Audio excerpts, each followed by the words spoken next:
Como esse chamado, ou posso dizer que foi um chamado, essa escolha de seguir o caminho de Cristo, o caminho de Deus na Igreja Católica, e por que esse título Padre Capelão? O que é o Padre Capelão? Ok, podemos começar pela primeira parte. Começamos do Carlos. início do princípio, vai lá. Tá certo, Carlos. Enquanto isso, eu vou ligar o meu trator. Pode pegar aí. Quem me conhece pelas comunidades onde eu já trabalhei, já contei essa história.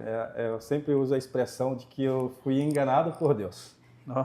Eu falo essa expressão que eu fui enganado por Deus porque eu como sacerdote católico, eu pertenço a uma congregação chamada Congregação do Santíssimo Redentor, ou Missionários Redentoristas, que aqui no Brasil administram grandes santuários, como o Santuário de Nossa Senhora Aparecida em São Paulo, Santuário do Divino Eterno, e alguns santuários de Nossa Senhora do Perpétuo Socorro. Aqui mais próximo tem o Santuário de Curitiba, Nossa Senhora do Perpétuo Socorro, que tem um afluxo de pessoas muito grande.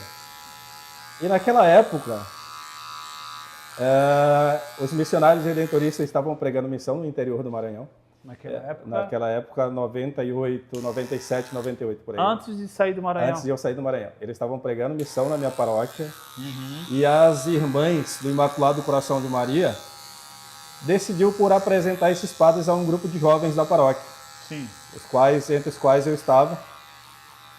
E eles eram missionários redentoristas pertencentes a duas frentes missionárias, ou seja, dois locais de missão da congregação. Uma que ficava em Fortaleza, no Ceará, e outra que ficava em Belém do Pará. A minha cidade era muito mais próximo de Belém do que de Fortaleza. Então nós pensamos assim, vamos para Belém, que é mais perto, que caso alguma coisa não dê certo, fica mais fácil de a gente voltar para casa. E nós fomos para Belém. Só que nós não imaginávamos que, na realidade, os padres que trabalhavam em Belém pertenciam a uma sede em Porto Alegre, no Rio Grande do Sul. Então, por conta disso, nós fomos logo transferidos no ano seguinte para o Rio Grande do Sul. E aí, antes nós passamos em Goiânia e viemos para o Rio Grande do Sul para o processo formativo. E de lá não conseguimos mais voltar para o Maranhão. É por isso que eu me tornei padre aqui no Sul e trabalhando quase que exclusivamente aqui no Sul. O seminário aqui no Sul? Em Porto Alegre, Rio Grande do Sul. Iniciei em Belém do Pará, passamos em Goiânia. Belém do Pará. E depois viemos para Porto Alegre, no Rio Grande do Sul. Ajudou bastante. Mas existe alguma coisa mística, claro, que Deus sempre é místico, né? Que chamou a sua atenção para que o senhor entrasse para a igreja, que decidisse ser um padre? Tem um filme antigo da igreja muito bonito, chamado Molokai, a Ilha Maldita, que é de um padre chamado Damião, que não é aquele Frei Damião do Nordeste, mas é de um padre jesuíta chamado Damião.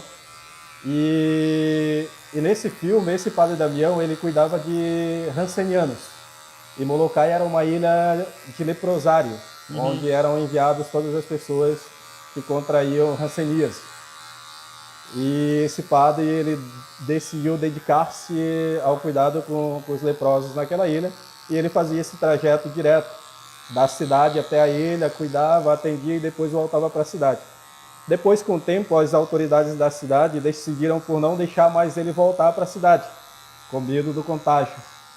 E esse padre Damião, então, ele contraiu hanseníase, ele permaneceu na ilha isolado, ele faleceu, e quando ele faleceu, automaticamente o corpo dele desapareceu todas as manchas e todas as feridas da lepra, de modo que o corpo dele ficasse intacto, como se ele nunca tivesse tido a doença.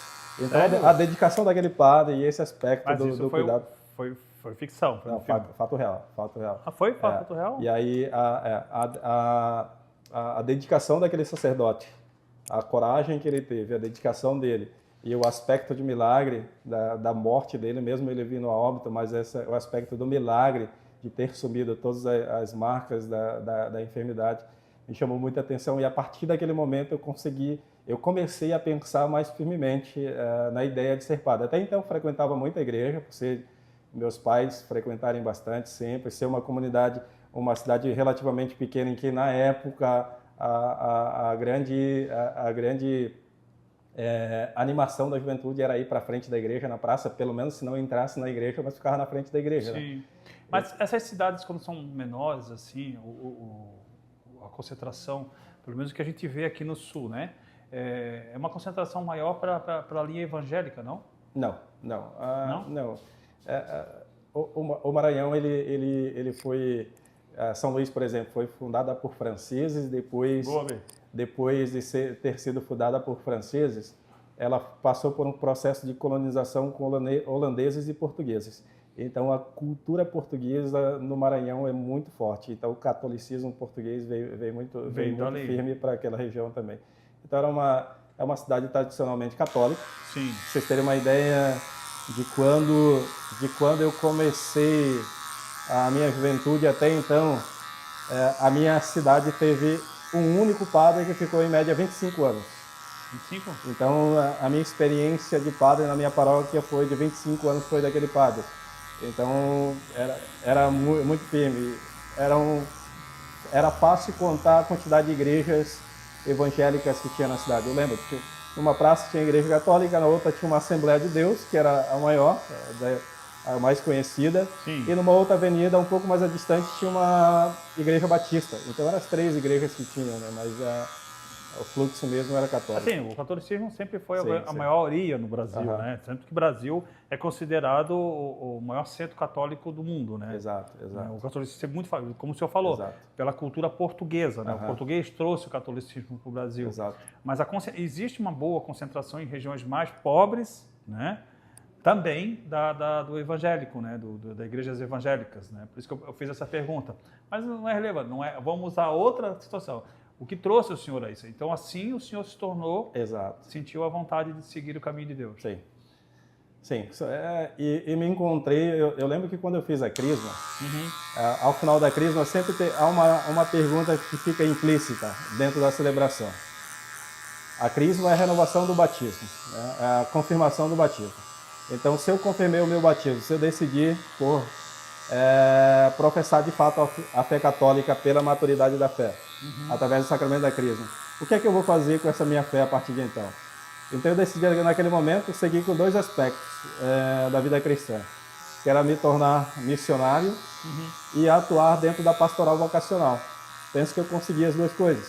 Logo em seguida eu adentrei para uma congregação de padres missionários, os missionários redentoristas, e abracei a vocação, que é a vocação do sacerdócio, e depois me abriu as portas para que eu exercesse o meu sacerdócio de forma missionária em uma outra frente da igreja pouco conhecida.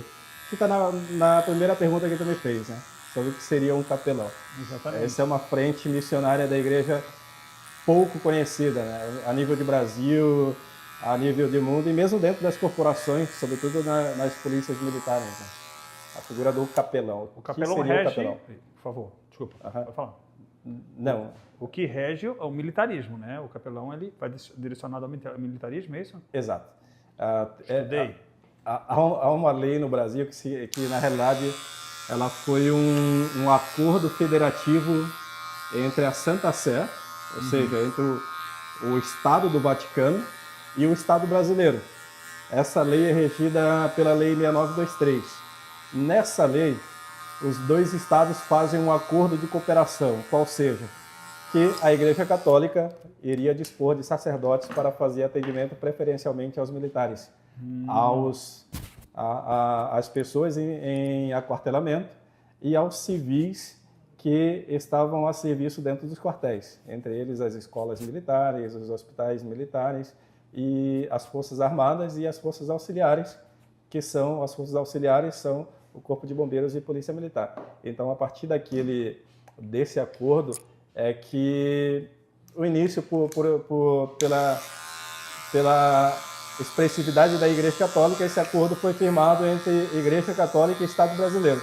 Depois, com o crescimento das igrejas evangélicas, se abriu também o serviço de capelão para pastores evangélicos, que hoje também nós temos pastores evangélicos que são capelães aqui na Polícia Militar, no Exército Brasileiro, na Marinha do Brasil, na Força Aérea Brasileira e em alguns estados temos também nos corpos de bombeiros militar, Brasil afora e mundo afora também. Que legal. Eu não sou evangélico, não Ok. sou isso, nem eu não defendo nenhuma bandeira religiosa ou bandeira política, mas eu acho legal essa diversidade, Exato. essa abertura para que todos possam seguir o caminho que se achar melhor, né? Muito Exato. legal isso aí. É mais importante, Carlos, que o público do Papo de Salão e todos aqueles que conseguem nos ouvir, eles consigam compreender uma coisa: os capelães eles não estão dentro das Forças Armadas a nível de conversão. Eles não estão dentro das Forças Armadas, dentro das polícias militares para converter os militares a essa ou aquela religião. Eles estão à disposição dos militares. O que é que a lei previa? A lei previa, por exemplo, originalmente ela foi criada para as Forças Armadas, né? Exército, Marinha e Aeronáutica. Então, o que é que essa lei previa? Bom, não é de bom grado que os militares, por força dos seus serviços, eles fiquem privados de participar das suas comunidades religiosas, uma vez que eles vão estar em missão no exterior, em missão de treinamento, em missão de paz ou em situação de guerra, e por conta do seu trabalho eles não consigam participar das suas comunidades religiosas. Então o que a igreja faz? O Estado faz? Ela traz a igreja para estar à disposição dos seus militares, para celebrar os cultos que são ecumênicos, para celebrar as missas, para aqueles que participam da missa catolicamente, para participar dos cultos evangélicos daqueles que pertencem às suas comunidades evangélicas e desejam participar. Os militares, no caso da Igreja Católica, que tem a questão de documentação, de batizados, de casamentos, primeira comunhão e crisma, aqueles militares que não têm esses sacramentos e que precisam de apoio nesses sacramentos, eles conseguem fazê-lo mais facilmente dentro dos quartéis com o próprio capelão. Tá? Então, e isso não fere, pensando assim e pensando na origem da lei, a gente vê que isso não fere nenhuma a ideia de Estado laico do Brasil, porque os capelães não estão para conversão nem de seus militares e muito menos de qualquer pessoa que pertença ao Estado brasileiro. Mas eles estão à disposição para aqueles que livremente desejarem buscar os atendimentos para o seu líder religioso da fé a qual ele professa. No meu caso, como padre dos católicos, que são policiais militares ou bombeiros militares, que precisam do meu atendimento, eu estarei sempre à disposição deles.